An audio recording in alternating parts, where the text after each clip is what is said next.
अस्सलाम वालेकुम everybody. I hope you all are good and doing well. And आप लोग अपनी जो स्टडीज़ हैं, पेपर की तैयारी है, वो बहुत अच्छे से कर रहे होंगे। तो आज का लेक्चर स्टार्ट करते हैं। First question is that SCO stand for. SCO की फुल फॉर्म क्या है? शंघाई कोऑपरेशन ऑर्गेनाइजेशन है। 2001 में फाउंड की गई एंड पाकिस्तान एंड इंडिया ने ज्वाइन की 2017 में। और जो इसके फाउंडर कंट्रीज थे उनमें चाइना, अज़्बेकिस्तान, तुर्कमानिस्तान, तो ये वाली कंट्रीज आती हैं। विच लैंग्वेज वाज खुशहाल खान खट्टक अ पोइट ऑफ। खुशहाल खान खट्टक जो है वो किस ज़बान के शायर हैं? पश्तो ज़बान के शायर हैं। उन्हें फादर ऑफ पश्तो लिटरेचर भी कहा जाता है। उसके अलावा उनकी जो शायरी थी वो एक आर्ट नहीं था, बल्कि वो अपने पश्तून जो कम्युनिटी है उनकी यूनिटी पे भी बहुत अच्छा पुरस्सर रहती थी उनकी शायरी। What is the name of strongest acid?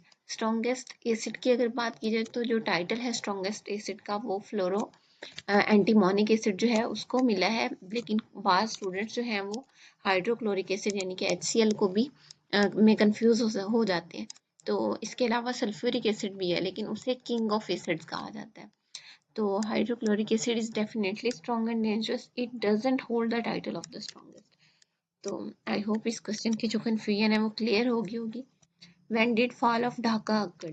तो ढाका का कब मतलब अकड़ हुआ? दिसंबर 16 1971 में। तो ये हुआ था जब बांग्लादेश जो था वो पाकिस्तान से अलग हो गया था, आज़ादी हुई थी उनकी, इंडिपेंडेंट कंट्री बने थे 1971 में। तो बांग्लादेश जो था इस दिन को विक्ट्री डे भी के तौर पर सेलिब्रेट करता है। Which is the wealthiest country in the world? अब ये क्वेश्चन भी थोड़ा सा कंट्रोवर्शियल है। इनमें लग्जमबर्ग का भी नाम आता है, यूएसए का नाम आता है और स्विट्जरलैंड का भी नाम आता है। बट लग्जमबर्ग अगर कहें तो जीडीपी पर कैपिटा के हिसाब से, इनकी जीडीपी ग्रोथ के हिसाब से ये वेल्दीएस्ट है। यूएसए जो है वो नेशनल नेट ग्रोथ के हिसाब से, और जो स्विट्जरलैंड है वो भी आता है इनमें। बट अगर क्वेश्चन पूछा जाएगा but which is the wealthiest country in the world, तो Luxembourg is correct answer. Next है name the highest peak of the Karakoram range.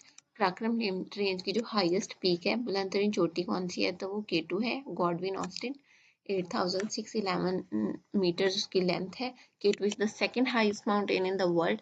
ये दुनिया में दूसरा हाईएस्ट माउंटेन है और आफ्टर माउंट एवरेस्ट। तो माउंट एवरेस्ट जो है वो पहला है, but the highest in the Karakoram range. तो K2 जो है हाईएस्ट कराक्रम में है और दुनिया में दूसरा है। Which is the tomb of, where is the tomb of Qutbuddin Aibak located? Qutbuddin Aibak का मकबरा कहाँ पे है? तो लाहौर में है। और कुतुबुद्दीन ऐबक जो थे वो फर्स्ट सुल्तान थे दिल्ली के। Where is the leaning tower of Pisa? तो पीसा टावर जो है वो कहाँ पे है? वो इटली में। इसकी बहुत एक हिस्ट्री है। This famous bell tower began to lean during construction. तो कंस्ट्रक्शन के दौरान जो था ये झुकना स्टार्ट हो गया था 12th ऑफ सेंचुरी में। क्यों? क्योंकि जो उसकी ज़मीन थी जहाँ पे वो बनाया गया था वो बहुत ज़्यादा सॉफ्ट थी एक साइड से, बट उसके बाद उसको वहीं पे मैनेज कर लिया गया, तो वो एक साइड से अभी भी झुका हुआ है। What is the national tree of Pakistan? Pakistan का नेशनल कौमी दरख्त कौन सा है? तो देवदार है। और ये कहाँ पे पाया जाता है? पाकिस्तान के नॉर्दर्न माउंटेन्स की तरफ। Which is the most spoken language in the world? मतलब पूरी दुनिया में कौन सी ज़बान है जो बहुत ज़्यादा बोली जाती है? तो इनमें आती है मांडरिन, जो चाइनीज़ लैंग्वेज है, जो चाइना में और उसके अलावा भी बहुत सी कंट्रीज़ में बोली जाती है। और नेटिव स्पीकर जो हैं इस लैंग्वेज के वो 918 मिलियंस है। अगर इसके बाद जो आती है सेकंड वो इंग्लिश आती है। बट इन दो लैंग्वेजेस में भी कंफ्यूजन हो जाती है स्टूडेंट्स को। तो जो चाइनीज़ मंडारिन लैंग्वेज है वो सबसे ज़्यादा बोली जाने वाली ज़बान है। आई होप आपको आज के क्वेश्चन की समझ आ गई होगी।